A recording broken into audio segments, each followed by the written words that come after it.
Hey guys, welcome back to the new video. അപ്പം ദേ നമ്മുടെ വണ്ടി ക്രാഷ് കാർഡെല്ലാം സെറ്റ് ചെയ്തിട്ട് നമ്മൾ ഇറക്കിയിട്ടുണ്ട്. അപ്പം ഇതിൻ്റെ മെയിനായിട്ട് നമുക്ക് ഈ ഫ്രെയിം മാത്രമാണ് നമ്മൾ എടുത്തിട്ടുണ്ടായിരുന്നത്. പിന്നീട് നമ്മൾ ക്ലാമ്പെല്ലാം ചേഞ്ച് ചെയ്യുക. അപ്പം ആ ക്രാഷ് കാർഡിൻ്റെ ക്ലാമ്പും കാര്യങ്ങളൊക്കെ ഞാൻ കാണിച്ചു തരാം കേട്ടോ. അതിന് മുമ്പ് നിങ്ങൾക്ക് വണ്ടിയുടെ ലുക്ക് ഒന്ന് കാണിച്ചു തരാം. ക്രാഷ് കാർഡ് ഫിറ്റ് ചെയ്ത് കഴിഞ്ഞിട്ട് എങ്ങനെ ഉണ്ടാവുമെന്ന്. സൈഡിൽ നിന്നുള്ള ലുക്ക് ഇതാട്ടോ. നമുക്ക് ആ ഒരു ഇൻഡിക്കേറ്ററിൻ്റെ ആ ഒരു പോർഷൻ വരെ നമുക്ക് അത്യാവശ്യം പ്രൊട്ടക്ഷൻ കിട്ടുന്ന രീതിയിലാണ് ചെയ്തേക്കുന്നത്. അപ്പം ബാക്കിൽ നിന്ന് നോക്കുമ്പോൾ ഈ ഒരു ലുക്കിൽ കിട്ടും കേട്ടോ വണ്ടി. പക്ഷേ വണ്ടി കുറച്ച് വൈഡായിട്ടൊക്കെ തോന്നും നമുക്ക് വണ്ടി ഓടിക്കാൻ നേരം. അത്യാവശ്യം പ്രൊട്ടക്ഷന് വേണ്ടിയിട്ട് നമ്മൾ എക്സ്ട്രാ ക്ലാമ്പുകൾ കൊടുത്തിട്ടുണ്ട് കേട്ടോ. ഇത് ഇവിടുന്ന് നമുക്ക് ക്രാഷ് കാർഡിന് ഇത്രയും നീളം ഉണ്ടായിരുന്നുള്ളൂ. അപ്പോൾ നമ്മൾ എക്സ്ട്രാ നമ്മൾ വെൽഡ് ചെയ്ത് കുറച്ചും കൂടെ നീളമാക്കിയിട്ടുണ്ട്. അതേപോലെ തന്നെ ഈ ഒരു സൈഡിലാണ് ക്ലാമ്പ് കൊടുത്തേക്കുന്നത്. സൈലൻസർ ഉള്ളതുകൊണ്ട് തന്നെ നമുക്ക് ഇവിടുന്ന് ഡയറക്റ്റ് ക്ലാമ്പ് കൊടുക്കാൻ പറ്റത്തില്ല. അതുകൊണ്ട് എക്സ്ട്രാ ഒരു എക്സ്റ്റൻഷൻ വെച്ചിട്ടാണ് നമ്മൾ ക്ലാമ്പ് കൊടുത്തേക്കുന്നത്. ഏറ്റവും മേളിലായിട്ട് നമ്മൾ ഇവിടെ ഒരു യു ക്ലാമ്പ് പോലെയാണ് ചെയ്തേക്കുന്നത് കേട്ടോ. നിങ്ങളൊന്ന് സ്ക്രീൻഷോട്ട് എടുത്ത് വെച്ചോ.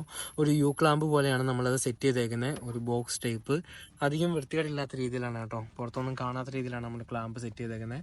അതേപോലെ തന്നെ ഈ ക്രാഷ് കാർഡ് നല്ലൊരു ക്രാഷ് ഉണ്ടായപ്പോഴും നമുക്ക് കിറ്റിനൊന്നും പറ്റാതിരിക്കാനായിട്ട് ഇവിടെ ഒരു പിടുത്തം കൂടെ കൊടുത്തിട്ടുണ്ട് കേട്ടോ. ഈ ഒരു പിടുത്തം എഞ്ചിൻ്റെ താഴത്തൊരു ബോൾട്ടിലോട്ടാണ് പോകുന്നത്.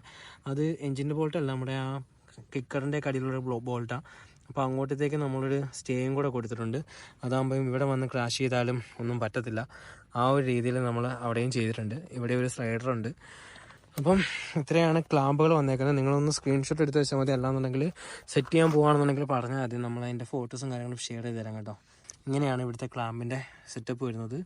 സൈഡിൽ വരുമ്പോൾ ഈ ഒരു പൊസിഷനിൽ വരും കേട്ടോ. അപ്പം ഇത് സെറ്റ് ചെയ്യാനായിട്ട് പോകുന്ന ആരെങ്കിലും ഉണ്ടെന്നുണ്ടെങ്കിൽ നിങ്ങൾ ഡയറക്റ്റ് എനിക്കൊന്ന് കോൺടാക്ട് ചെയ്യാം. അതിൻ്റെ കാര്യങ്ങളും ഡീറ്റെയിൽസും ഞാൻ പറഞ്ഞുതരാം. ക്ലാമ്പ് നിങ്ങൾക്ക് ലൈറ്റ് വർക്കിൽ ചെയ്യാവുന്നേ ഉള്ളൂ. ഏകദേശം ആ പട്ടയുടെയും പിന്നെ ആ ബിൽഡിങ്ങിൻ്റെ റാഡിൻ്റെയും പൈസ മാത്രമേ ആവത്തുള്ളൂ. അപ്പം വണ്ടി വെച്ചിട്ടുള്ള ലുക്കും കാര്യങ്ങളൊക്കെ ഇതൊക്കെയാണ്. അപ്പം നിങ്ങൾക്ക് വണ്ടി ഈ വർക്ക് ഇഷ്ടപ്പെട്ടെന്നുണ്ടെങ്കിൽ ഈ വീഡിയോ ഒന്ന് ലൈക്ക് ചെയ്യുക, നിങ്ങളുടെ കൂട്ടുകാരിലേക്ക് ഇത് എത്തിക്കുക. അപ്പം കരീസ്മ യൂസ് ചെയ്യുന്ന ഫ്രണ്ടിന് നിങ്ങൾക്ക് ഒന്ന് ഷെയർ ചെയ്ത് കൊടുത്തു കഴിഞ്ഞാൽ അവർക്കൊരു യൂസ്ഫുൾ ആയിരിക്കും. അപ്പോൾ നമ്മുടെ വണ്ടിയായിട്ടുള്ള ഇനിയുള്ള വീഡിയോസും കാര്യങ്ങളൊക്കെ ഉണ്ടാവും കേട്ടോ. ഇനി നമ്മൾ വണ്ടിയുടെ കുറച്ച് പണികളുണ്ട്. ഫ്രണ്ടിലത്തെ ഷോക്ക് നമ്മളൊന്ന് ലിഫ്റ്റ് ചെയ്യുന്നുണ്ട്, ബാക്കിലും അതേപോലെ ഷോക്ക് മാറ്റുന്നുണ്ട്. അപ്പം ഇനിയുള്ള വീഡിയോസ് നിങ്ങൾ വെയിറ്റ് ചെയ്തിരിക്കുക. നമ്മുടെ പേജ് ഒന്ന് ഫോളോ ചെയ്യുക. ബാക്കിയുള്ള വീഡിയോസിൽ കൂടുതൽ കാര്യങ്ങൾ കാണാം കേട്ടോ ഇനി.